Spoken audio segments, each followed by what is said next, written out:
मित्रों, सभी को नमस्कार। सभी लोग जानते हैं कि मेरा नाम मनोज चिपड़ेवाल आकाश है और मैं मूल रूप से उत्तर प्रदेश के महाराजगंज जिला मुख्यालय का निवासी हूं। आप सभी के बीच का हूं, भाई हूं, बड़ा भाई हूं, साथी हूं, दोस्त हूं। मैं पहली बार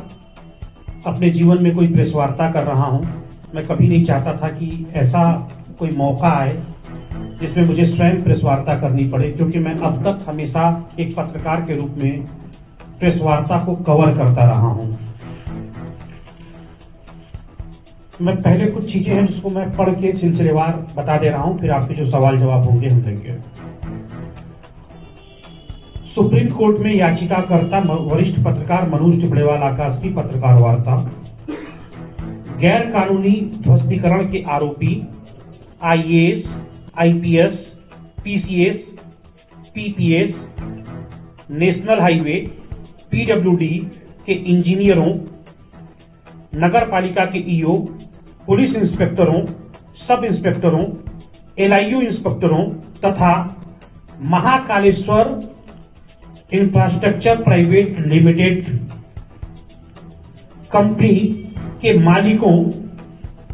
ठेकेदारों सहित 26 लोगों के खिलाफ आजीवन कारावास की धाराओं में दर्ज हुई एफआईआर के संबंध में यह मैं प्रेस वार्ता कर रहा हूं, जो कल रात में महाराजगंज कोतवाली थाने में दर्ज की गई है। हम सभी 21वीं शताब्दी में इसमें जी रहे हैं। क्या हम कभी सपने में इस बात को सोच सकते हैं कि हम और आप अपने घर के अंदर बैठे हों और अचानक हमारे और आपके घर के अंदर पुलिस वाले बिना परमिशन, बिना वारंट के घुस जाएं और घर के सभी महिला पुरुष सदस्यों को जबरदस्ती बाहर खींचकर निकाल दें? बिना वारंट पुलिस घुसती है। 13 सितंबर 2019 को महाराजगंज स्थित मेरे पैतृक घर में पुरुष पुलिस के सदस्य, मेरे छोटे भाई की गर्भवती पत्नी गैस चूल्हे पर दूध उबाल रही थी। उनको दूध उबलते हुए गैस चूल्हे को बंद करने का मौका दिए बिना जबरन साड़ियों के साथ पकड़ के खींचा गया और यहां तक कि मंदिर और कैश बॉक्स को 1 मिनट का निकालने का वक्त नहीं दिया गया।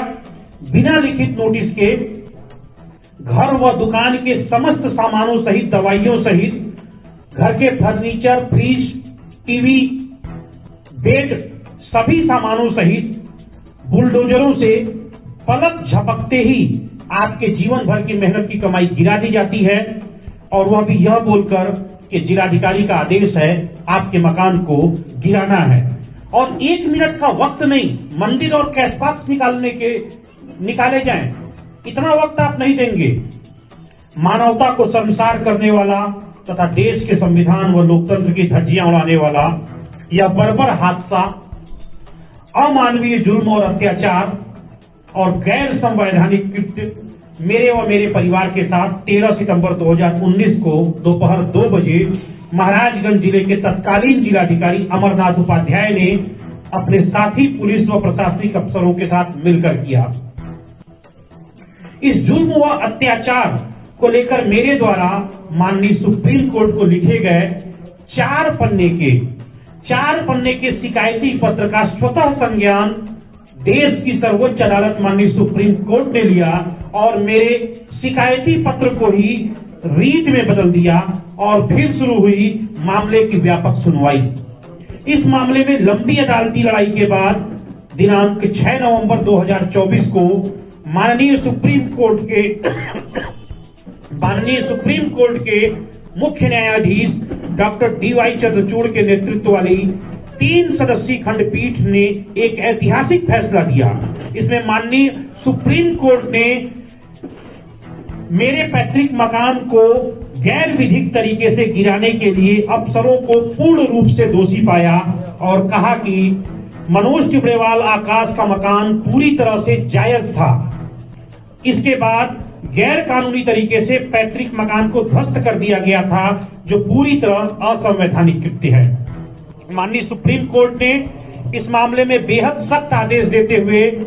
इस मामले में राज्य सरकार पर 25 लाख रुपए का दंडात्मक जुर्माना लगाया और इस 25 लाख रुपए को तत्काल याचिकाकर्ता यानी मुझे मनोज टिब्रेवाल आकाश को देने का आदेश दिया। इसके साथ ही माननीय सुप्रीम कोर्ट ने मेरे पैतृक मकान व दुकानों के ध्वस्तीकरण का मुआवजा अलग से देने का आदेश दिया। माननीय सुप्रीम कोर्ट ने अपने आदेश में कहा कि गैर विधिक ध्वस्तीकरण के समस्त दोषियों के खिलाफ मेरी तहरीर पर उत्तर प्रदेश के मुख्य सचिव और उत्तर प्रदेश के डीजीपी यानी कि पुलिस महानिदेशक तत्काल एफआईआर पंजीकृत करें तथा सबसे महत्वपूर्ण बात यह है कि इस केस की विवेचना का आदेश माननीय सुप्रीम कोर्ट ने किसी जिला पुलिस को नहीं दिया बल्कि यूपी सीबीसीआईडी से कराने का आदेश दिया है। यहां मैं सबसे महत्वपूर्ण बात उल्लेखित करना चाहता हूं, यदि उत्तर प्रदेश की सीबीसीआईडी ने निष्पक्ष न्याय नहीं किया तो यह केस मैं सीबीआई तक लेकर जाऊंगा और इस केस में जैसे इतिहास बने हैं अलग अलग, उसी तरह से इस मकान को गिराए जाने के ध्वस्तीकरण के मामले की जांच यूपी सीबीसीआईडी के बाद सीबीसीआईडी से मैं कराने का पूरा प्रयास करूंगा।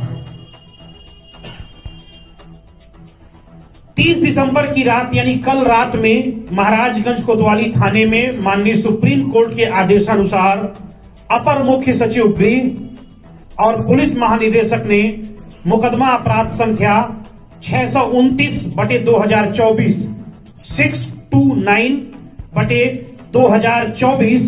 धारा 147, 166, 167, 323, 504, 506, 427, 452, 342, 336, 355, 420, 467, 468, 471 और 120 बी के अंतर्गत एफआईआर पंजीकृत कराई है। इन धाराओं में आजीवन कारावास की सजा का प्राविधान है। इस एफआईआर में तत्कालीन आईएएस, आईपीएस,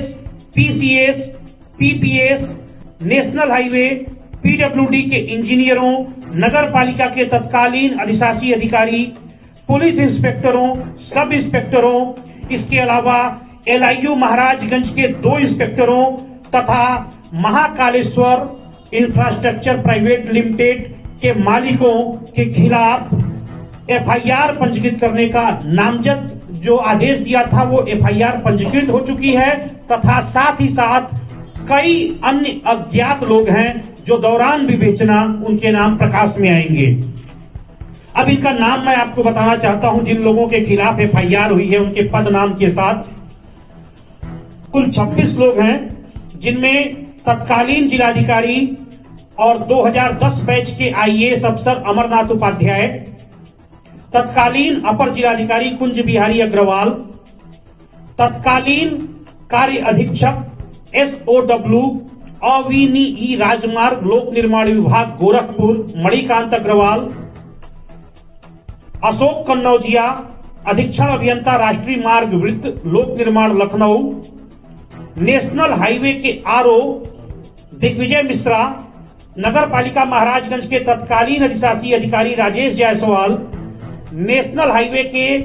स्थानिक अभियंता आरके सिंह, नेशनल हाईवे के स्थानिक अभियंता देवानंद यादव, महाराजगंज के तत्कालीन अपर पुलिस अधीक्षक आशुतोष शुक्ला, महाराजगंज के तत्कालीन एलआईयू इंस्पेक्टर राजन श्रीवास्तव,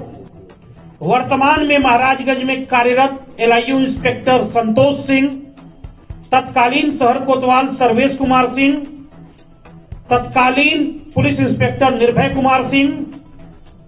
तत्कालीन sub inspector SK Singh Raghuvanshi, तत्कालीन नगर चौकी इंचार्ज नीरज राय, तत्कालीन सब इंस्पेक्टर अविनाश त्रिपाठी, तत्कालीन सब इंस्पेक्टर जयशंकर मिश्र, तत्कालीन सब इंस्पेक्टर रणविजय, तत्कालीन सब इंस्पेक्टर कंचन राय, तत्कालीन सब इंस्पेक्टर मनीषा सिंह और महाकालेश्वर इंफ्राटेक प्राइवेट लिमिटेड के डायरेक्टर, मालिक, ठेकेदार अनुज सिंह और सुनील द्विवेदी। इसके अलावा महाकालेश्वर इंफ्राटेक प्राइवेट लिमिटेड के प्रोजेक्ट मैनेजर एचएन पाल, उनके कर्मचारी संतोष, टीम लीडर यानी कि अथॉरिटी इंजीनियर एसके वर्मा, अधिकृत अभियंता राकेश कुमार, ये 26 लोग नामजद हैं और इनके अलावा कई अन्य अज्ञात हैं जो दौरान विवेचना जिनका नाम प्रकाश में आएगा वो भी आरोपी बनेंगे और उनको सजा मिलेगी। मैं दोहराना चाहता हूं यहां पर, उत्तर प्रदेश सीबीसीआईडी से जांच का आदेश दिया गया है, लेकिन एक पीड़ित के तौर पर यदि यूपी सीबीसीआईडी उत्तर प्रदेश के किसी भी आईएएस आईपीएस के दबाव में आकर गलत विवेचना करती है तो मैं पुनः माननीय सुप्रीम कोर्ट के पास जाऊंगा और इसकी विवेचना सीबीआई को ट्रांसफर करवाऊंगा ताकि दूध का दूध और पानी का पानी हो। यहां पे मैं एक महत्वपूर्ण बात बताना चाहता हूं। सुप्रीम कोर्ट ने इस एफआईआर के अलावा कहा है कि समस्त दोषी अफसरों के खिलाफ कठोरतम विभागीय दंडात्मक कार्रवाई उत्तर प्रदेश के मुख्य सचिव 1 महीने के अंदर करें तथा 4 महीने के अंदर समस्त जांच पूरी कर अवगत कराएं। माननीय सुप्रीम कोर्ट ने अपने ऐतिहासिक आदेश में देश भर के समस्त मुख्य सचिवों को अपने रजिस्ट्रार जनरल के माध्यम से आदेश भेजा है कि अब देश में किसी भी नागरिक का दुकान और मकान, कोई भी संपत्ति बिना पूरी प्रक्रिया अपनाए नहीं गिराई जा सकती। माननीय सुप्रीम कोर्ट ने कहा किसी भी नागरिक के लिए अंतिम सुरक्षा उसका घर ही होता है। बिना 15 दिन की लिखित नोटिस दिए नोटिस को मकान पर चस्पा कराए, वीडियोग्राफी कराए, मकान के अभिलेखी दस्तावेजों का सत्यापन कराए तथा इसके बाद सुनवाई का पूर्ण अवसर देने के बाद ही पूरे देश में किसी के मकान को गिराए जाने की प्रक्रिया प्रारंभ की जा सकती है। और यदि इसमें किसी भी अफसर ने कोई भी त्रुटि की